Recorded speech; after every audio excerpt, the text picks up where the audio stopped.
गणपती बाप्पा मोरया, मंगलमूर्ती मोरया. बाप्पाच्या कृपेने तुमच्या सर्व इच्छा मनोकामना पूर्ण हो. मी आज तुम्हाला अनंत चतुर्दशीची कथा सांगणार आहे. त्याचसोबत गणपती विसर्जनाची देखील कथा सांगणार आहे. त्यामुळे व्हिडिओ स्किप न करता शेवटपर्यंत जरूर बघा. चॅनलवरती नवीन असाल तर चॅनल लाईक करा आणि सबस्क्राईब देखील करा. तसेच कमेंटमध्ये गणपती बाप्पा मोरया किंवा ओम नमो भगवते वासुदेवाय लिहायला विसरू नका, जेणेकरून आपल्याला देखील भगवान श्री गणेशांचा व भगवान विष्णूंचा आशीर्वाद हा प्राप्त होईल. अनंत चतुर्दशी व्रत भाद्रपद शुद्ध चतुर्दशी या तिथीला अनंत चतुर्दशीचे व्रत केले जाते. अनंत म्हणजे जो कधी मावळणार नाही आणि कधी संपणार नाही तो, आणि चतुर्दशी म्हणजे चैतन्य रूपी शक्ती. गतवैभव प्राप्त करण्यासाठी श्री विष्णू देवतेला अनुसरून केल्या जाणाऱ्या या व्रतामध्ये शेषनाग आणि यमुनेचेही पूजन केले जाते. श्री अनंत चतुर्दशी या व्रताबद्दल श्री गुरुचरित्रमधील 42व्या अध्यायामध्ये पूर्ण माहिती दिली आहे, तर ती पाहू. श्री गुरु साई देवाला म्हणाला, तू मला अनंत व्रताविषयी विचारले होतेस. या अनंत पूजेचे महात्म्य काय आहे व ही अनंत व्रत पूजा पूर्वी कोणी केली होती? या व्रत पूजेचे फळ काय याविषयी मी तुला सांगतो. ते एक, हे अनंत व्रत पूर्वी पंडुपुत्र युधिष्ठिराने केले होते. त्या व्रत प्रभावाने त्याला त्याचे गेलेले राज्य परत मिळाले. त्याचे असे झाले, कौरव आणि पांडव पण लावून युद्ध खेळत होते, पण त्या क्रीडेमध्ये पांडवाचे सर्वस्व हरण केले व त्यांना 12 वर्षे वनवास व 1 वर्ष अज्ञातवास भोगावा लागला. युधिष्ठिर अर्ध्या राज्याचा स्वामी, पण तो आपले भाऊ व द्रौपदी यांच्यासह घोर अरण्यात अनंत दुःखे भोगीत होता. पांडव वनवासात असतानाही कौरव अनेक कपट कारस्थाने करून त्यांना त्रास देत होते. पांडवाचे सत्व हरण करून त्यांना त्रास देत होते. पांडवाचे सत्व हरण करण्यास कौरवांनीही पांडवाकडे पाठवले, परंतु प्रत्येक वेळी श्रीकृष्ण त्यांचे रक्षण केले. पांडवाचे फार हाल होत होते. हे पाहून एकदा श्रीकृष्ण त्यांना भेटण्यास गेला.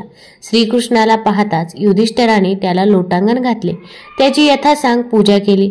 मग त्याने हात जोडून श्रीकृष्णाला प्रार्थना केली, हे भक्तवत्सला कृष्णनाथा, तुझा जय जयकार असो.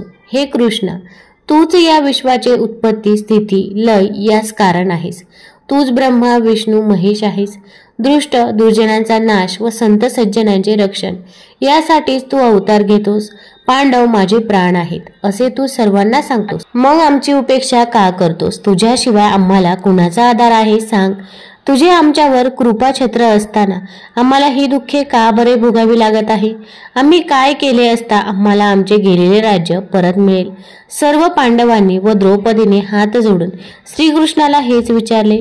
त्यावेळी श्रीकृष्ण पांडवांना म्हणाला, तुमचे गेलेले वैभव परत मिळवण्यासाठी मी तुम्हाला एक व्रत सांगतो. ते व्रत केले असता तुमचे गतवैभव तुम्हाला लवकर प्राप्त होईल. सर्व व्रतांमध्ये अनंत व्रत अत्यंत श्रेष्ठ व प्रभावी आहे.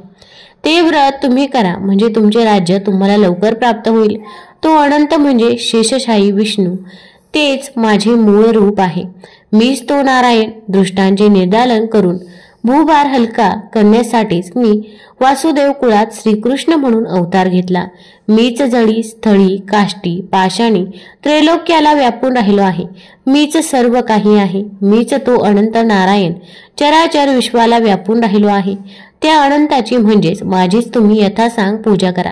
या व्रताने तुमचे सर्वतोपरी कल्याण होईल. हे व्रत कोणत्या दिवशी करावे, कसे करावे हे आम्हाला सविस्तर सांग, अशी विनंती युधिष्ठिराने केली असता श्रीकृष्ण म्हणाला, भाद्रपद महिन्याच्या शुक्ल पक्षातील चतुर्दशीला ही व्रत पूजा करावी. याविषयी मी तुला एक प्राचीन कथा सांगतो. ही कथा कृतयुगातील आहे. वसिष्ठ गोत्री सुमंतू नावाचा एक ब्राह्मण होता. भृग कन्या दीक्षा ही त्याची पत्नी होती. त्यांना एक कन्या झाली, तिचे नाव सुशीला. दुर्दैवाने सुशीला अगदी लहान असतानाच सुमंतूची पत्नी दीक्षा मरण पावली. सुशीला अगदी नावासारखीच होती. ती लहानपणी पित्याच्या घरी असताना घरातील सर्व कामे ती अगदी व्यवस्थित करत असे. घरातील केर कचरा तसेच सडा सारवण करे, अंगणात सुंदर रांगोळ्या काढणे, देवपूजेची तयारी करणे, घरातील सर्व वस्तू स्वच्छ व नीटनेटके ठेवणे इत्यादी सर्व कामे ती मनपूर्वक करत असे.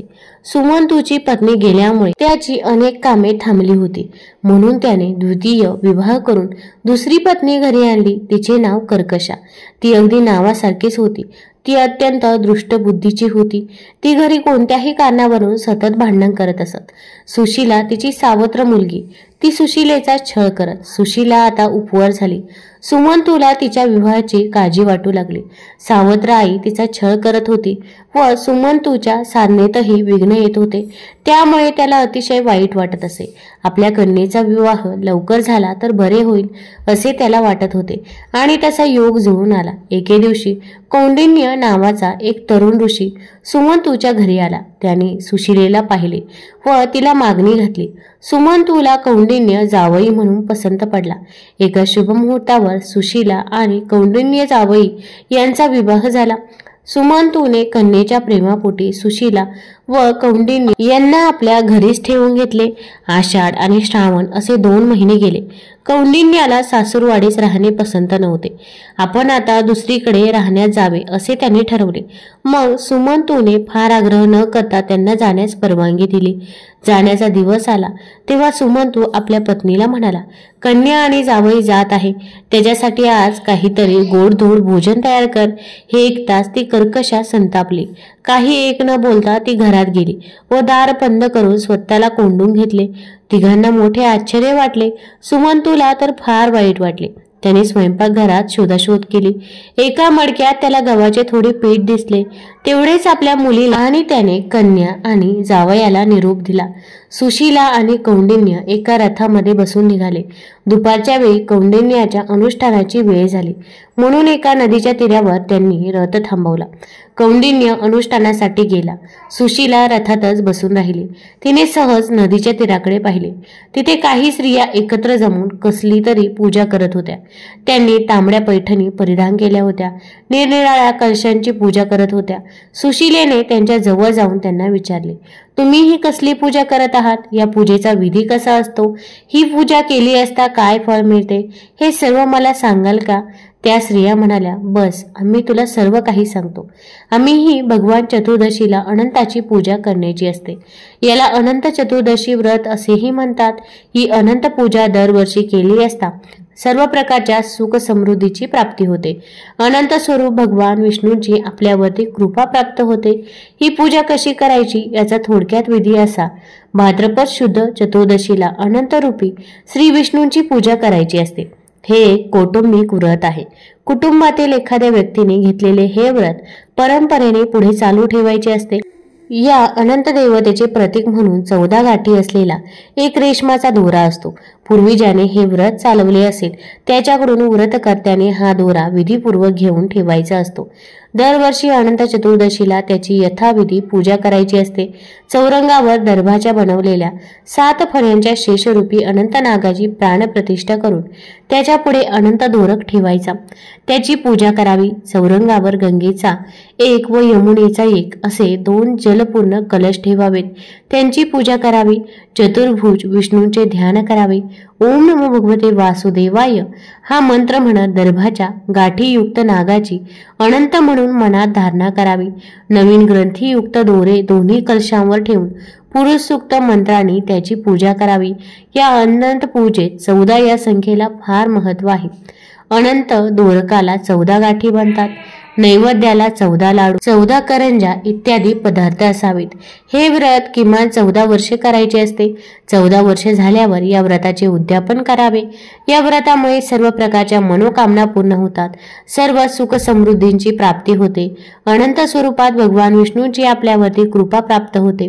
अनंत व्रताची अशी माहिती सांगून त्या सुशीलेला म्हणाल्या, आजच अनंत चतुर्दशी आहे. तू आजच आमच्या बरोबर ही व्रत पूजा कर.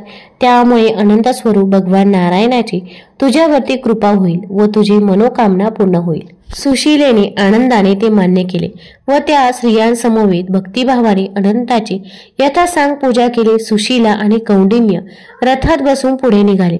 काही अंतर गेल्यावर अचानक त्यांना अमरावती समान नगर लागले. हे कोणते नगर? हे कोणाचे नगर आहे? त्यांना काहीच समजेना. इतक्यात अनेक लोक हात जोडून त्यांच्या स्वागतासाठी पुढे आले. स्वामी, तुम्ही तपोनिधी आहात. या नगराचे राज्य तुमचेच आहे असे म्हणत त्या लोकांनी त्या दोघांना सन्मानपूर्वक एका वैभव संपन्न राजप्रसादात नेले. अनंत पूजेच्या प्रभावानेच त्यांना हे वैभव प्राप्त झाले होते. एके दिवशी कौंडिन्याने सुशीलेच्या हातावरील अनंत दोरक पाहिला व तिला विचारले, हे हातावर तू काय बांधले आहेस? सुशीला म्हणाली, हा अनंत आहे. मी अनंत चतुर्दशीचे व्रत केले, त्यामुळे आपल्याला ही सुख समृद्धी प्राप्त झाली आहे. हे ऐकताच कौंडिन्याला राग आला. तो म्हणाला, आपल्याला सुख समृद्धी मिळाली आहे ती माझ्या कष्टाने, माझ्या ज्ञानामुळे, मी केलेल्या खडतर तपश्चर्येने. त्यात त्या अनंताचा काहीही संबंध नाही. असे म्हणून त्याने तो अनंत दोरक हिसकावून घेतला व अग्नीमध्ये टाकला. अनंताचा कोप झाला. अनंत व्रताचा अपमान झाला. कौंडिन्याची सगळी संपत्ती नष्ट झाली. चोराने सगळी संपत्ती चोरून नेली. त्याच्या घराला आग लागून सगळे घर जळून भस्म झाले. सुशीलेला अतिशय दुःख झाले. ती शोक करू लागली. प्रत्यक्ष अनंत नारायण भेटल्याशिवाय मी अन्न पाणी घेणार नाही असा तिने निश्चय केला. सुशीला आणि कौंडिन्य एक वस्त्रानिशी वनात भटकू लागले. कौंडिन्याचे डोळे उघडले. त्याचा गर्व नाहीसा झाला. तो पश्चाताप करू लागला. शोक करीत अनंताला शोधण्यासाठी त्याचा धावा करत फिरू लागला. जो कोणी भेटेल त्याला तो विचारू लागला, तुम्हाला अनंत कोठे दिसला का? प्रत्येक जण नाही असे उत्तर देत असे. त्या वनात कौंडिन्याला एक आम्रवृक्ष दिसला. त्या वृक्षावर खूप फळे होती, पण एकही पक्षी त्या वृक्षाकडे फिरकत नव्हता. कौंडिन्याने त्या वृक्षाला विचारले, तू भगवान अनंताला पाहिलेस का? वृक्ष म्हणाला, नाही, मी पाहिलं नाही. तुम्हाला त्याचे दर्शन झाले तर त्याची माझ्यासाठी क्षमा मागा. पुढे त्याला एक बैल दिसला. त्याच्या पुढे भरपूर चारा होता, पण त्याला तो खाताच येत नव्हता. तू अनंताला पाहिलेस का? असे कौंडिन्याने त्याला विचारले. त्याने नाही असे सांगितले. कौंडिन्य पुढे गेला. त्याला 2 सरोवरे दिसली, पण त्यातले पाणी कुणीच पित नव्हते. त्यांनीही आम्ही अनंत कुठेही पाहिला नाही. तुम्हाला भेटल्यास आमच्याकडे पक्षी येत नाही ही परिस्थिती देवाला सांगा असे सांगितले. पुढे गेल्यावर त्याला एक गाढव व हत्ती दिसला. ते दोघे नुसतेच उभे होते. कोणी काही बोलत नव्हते, काही सांगत नव्हते. तेव्हा कौंडिन्य दुःखी कष्टी झाला. जमिनीवर पडून शोक करू लागला. अनंत अनंत अशा हाका मारू लागला. त्याला पश्चाताप झालेला पाहून भगवान अनंताला त्याची दया आली. तो वृद्ध ब्राह्मण रूपाने तेथे प्रकट झाला. कौंडिन्याने त्याच्या पायावर डोके ठेवून विचारले, तुम्ही तरी अनंत कोठे पाहिलात का? त्यावेळी मीच तो अनंत असे तो ब्राह्मण म्हणाला. आणि त्याच क्षणी चतुर्भुज भगवान अनंत तेथे प्रकट झाले. त्यांनी कौंडिन्याचे सांत्वन करून त्याचे गेलेले सगळे वैभव परत दिले. भगवान अनंत विष्णूने कौंडिन्याला वर दिला, तू धर्मशील होशील, तुला कधीही दारिद्र्य येणार नाही, तू शाश्वत वैकुंठ लोकात राहशील. श्रीकृष्ण म्हणाला, भगवान अनंत विष्णूने कौंडिन्याला असा वर दिला तेव्हा आपण वाटेत पाहिलेला आम्रवृक्ष, बैल, 2 सरोवरे, गाढव, हत्ती यांची दयनीय अवस्था कशामुळे झाली होती आणि त्यांनी क्षमा मागितली ती का असे विचारले असता तेव्हा विष्णूंनी त्याला त्या प्रत्येकाचे स्वरूप समजावून सांगितले. भगवान विष्णू म्हणाले, तुला जो आम्रवृक्ष भेटला होता तो गतजन्मी विद्वान ब्राह्मण होता, परंतु त्याला तुझ्याप्रमाणेच आपल्या ज्ञानाचा गर्व होता. त्याने कुणालाही विद्यादान देखील केला नाही, म्हणून त्याची ज्ञानफळे कडू झाली. त्यामुळे कोणीही प्राणी त्याच्या आश्रयास येण्याचे झाले. तुला जो बैल दिसला तो गतजन्मी मोठा श्रीमंत माणूस होता. त्याने बरेच दान केले होते, पण त्याला त्या दानाचा गर्व होता. त्यामुळे आता त्याच्या पुढे गवत असतानाही त्याला ते खाता येत नव्हते. तुला ती 2 सरोवरे दिसली, त्या गतजन्मी 2 बहिणी होत्या. दानधर्माचा पैसा दुसऱ्याकडे जाऊ नये म्हणून त्या दोघी बहिणी एकमेकींनाच दान देत असत.